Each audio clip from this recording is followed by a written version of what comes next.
So let's say that we have an object here, and we've got an axis of rotation right there, and I want to pull on it right there with some force. And I'm pulling at a spot here. This is a three-dimensional object, and the R vector points right to the spot that I've got a rope tied to, and I'm pulling. Okay, and so we can say that the R vector is 4.2 meters I plus 1.1 meter J plus 0.5 meters K.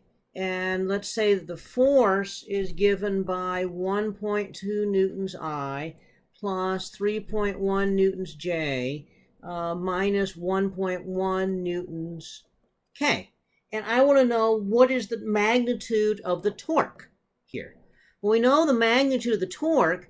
The torque here is R cross F. So the magnitude of the torque is going to be RF sine theta. Okay. So we could find R, we could find F, sine theta. What's the angle between these two vectors? That's going to be tough to find. So what we can do is use the component form here and say, oh, in that case, the torque is going to be is R cross F. And so R cross F here, and so that's going to be equal to RYFZ minus RZFY in the I direction, and it's going to be RZFX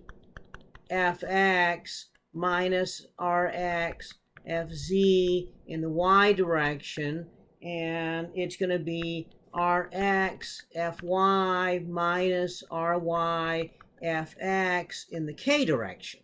And so now all I have to do is plug in those various values that I had there.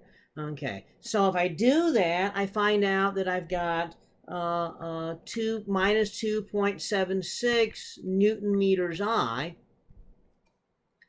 plus 5.22 Newton meters J plus 11.7 Newton meters K.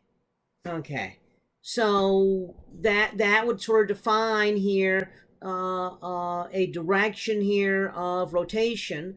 That, this very large K value right here means it's got some component, a very large component in the XY plane.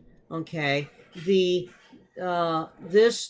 right here indicates there's some component of rotation in the if in the J direction, that's going to be the XZ plane.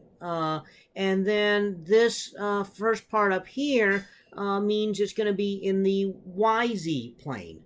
It's going to have some component of rotation, and it's going to be kind of rotating backwards. So to find the magnitude of this, then, Pythagorean theorem in 3 dimensions would be 2.76 Newton meter squared plus 5.22 Newton meter squared plus 11.7 Newton meter squared. And so the magnitude comes out to be 13.1 Newton meters. And so that is going to be the magnitude of the torque for that particular vector force at that spot given by that position vector.